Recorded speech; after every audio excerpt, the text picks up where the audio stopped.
আসসালামু আলাইকুম। বেলের শরবত বানাচ্ছি। বেল কিন্তু অত্যন্ত পুষ্টিকর একটি ফল। বেলে কিন্তু রয়েছে হাজারো উপকারিতা। বেল আমাদের পেট ঠান্ডা রাখে।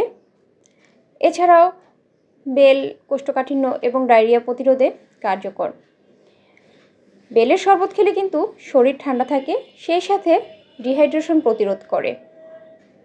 বেলে রয়েছে ভিটামিন সি এবং অ্যান্টিঅক্সিডেন্ট, যা শরীরের রোগ প্রতিরোধ ক্ষমতা বাড়াতে সাহায্য করে।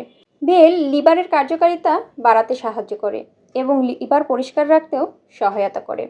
আমি কিন্তু বেলটাকে ফাটিয়ে চারা থেকে তুলে নিয়েছি এবং একটা চামচের সাহায্যে চটকে নিচ্ছি। আপনারা চাইলে হাত দিয়েও চটকে নিতে পারেন। সেই সাথে কিছুটা চিনি মিশিয়েও বেলের সাথে চটকে দিয়েছি।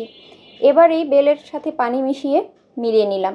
বেল শরবত কখনো ব্লেন্ডারে দিতে যাবেন না, তাহলে কিন্তু বিচিগুলো ব্লেন্ড হয়ে বেলের শরবত একদম তিতা হয়ে যাবে, খেতে পারবেন না। আমি একটা চালনির সাহায্যে কিন্তু খুব সুন্দরভাবে ছেঁকে নিয়েছি। জানেন তো, বেল ডায়াবেটিস নিয়ন্ত্রণেও কিন্তু সাহায্য করে এবং রক্তে শর্করার পরিমাণ নিয়ন্ত্রণ করে। তো এই যে দেখুন, আমি খুব সহজে কিন্তু বেলের শরবতটাকে ছেঁকে নিয়েছি। এভাবে করে বেলের শরবত তৈরি করলে কিন্তু খেতে অনেক স্বাদ হয়। এছাড়াও কিন্তু বেল কোলেস্টেরলের মাত্রা নিয়ন্ত্রণে রাখে।